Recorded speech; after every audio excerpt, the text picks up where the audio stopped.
কাঠের তৈরি সর্ববৃহৎ প্রাসাদ। এটি কাঠের তৈরি পৃথিবীর সবচেয়ে বড় ভবন। মেট্রোপোল ফেরাসোল নামের এই ভবনটি স্পেনের সেভিলে শহরে অবস্থিত। এই ভবনের দৈর্ঘ্য ও প্রস্থ 150 ও 70 মিটার এবং উচ্চতা 26 মিটার। মেট্রোপোল ফেরাসোল হচ্ছে পৃথিবীর সবচেয়ে বড় অট্টালিকা বা অবকাঠামো।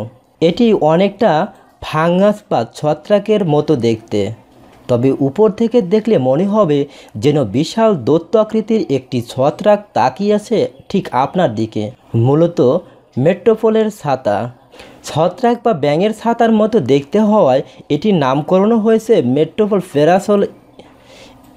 স্পেনের সেভিয়া শহরে ওল্ড কোয়ার্টারের লা এনকারেনসন স্কোয়ারে এটি অবস্থিত।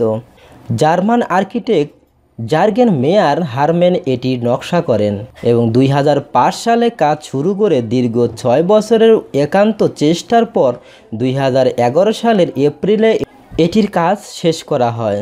ছত্রাকের মতো দেখতে এই দৈত্য আকৃতির অবকাঠামো সেভিয়ার ইতিহাসে একটি নতুন মাইল ফলক। ভ্রমণ পিপাসুদের জন্য মেট্রোপোল ফেরাসোল একটি আকর্ষণীয় জায়গা এবং সুযোগ থাকলে অবশ্যই একটি দেখতে যাওয়া উচিত। এটি সেভিয়ার গির্জাগুলোর গম্বুজের অনুপ্রেরণার তৈরি, যার উপরের অংশে রয়েছে মার্কেট, দোকান, কনসার্টের জায়গা। এর নিচের অংশে রয়েছে রোমান্স এবং মুরিশ সাম্রাজ্যের স্মৃতিচিহ্ন সম্বলিত একটি জাদুঘর। আর এর ছাদে আছে রেস্টুরেন্ট, যেখানে বসে দুপুর বা রাতের খাবার খেতে খেতে সেভিয়ার মনোমুগ্ধকর দৃশ্য উপভোগ করা যায় অনায়াসে। ধন্যবাদ এতক্ষণ আমাদের সাথে থাকার জন্য। নিত্য নতুন খবর পেতে আমাদের চ্যানেলটি সাবস্ক্রাইব করুন।